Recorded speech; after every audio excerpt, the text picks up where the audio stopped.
Thank you for joining me today. My name is Dr. Hughes Melton, and we're going to talk about the treatment program at HighPower. We're going to break our discussion today up into 4 different sections. The first is program requirements. The second one is stages of our program. Thirdly, we're going to talk about non-compliance. And lastly, we'll talk about how buprenorphine works.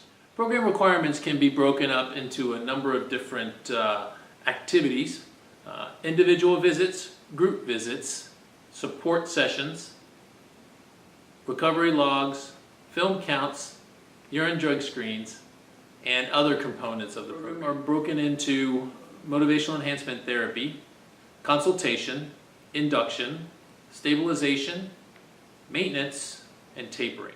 So let's talk a little bit about non-compliance. There are a number of things that if you do them, we will discharge you immediately from the program, and those would include 2 basic things. The first would be being abusive to the staff. The second would be diversion. And diversion can take the form, a number of different forms, to include selling or even renting your prescription to other people for their use, as well as forging prescriptions or getting other medications through illicit means. So let's talk a little bit about how buprenorphine works.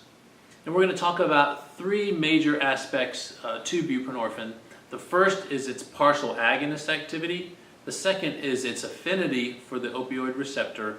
And thirdly, we'll talk about the half-life of buprenorphine. I'd like to thank you for taking time today to learn about not just the program at HighPower, but recovery in general. The disease of addiction is not very well understood in the general community. And any information that you get that's the truth, that you can then pass on to friends and family, is helpful to dispel many of the myths that have to do with addiction.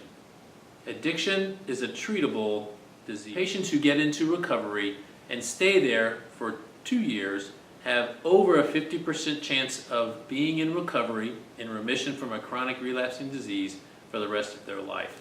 Addiction is a fatal disease, and 50% recovery rate, if you want to look at it that way, is actually pretty good. Treatment works. It should be made available, and I encourage you to spread that message. Thank you for joining me today.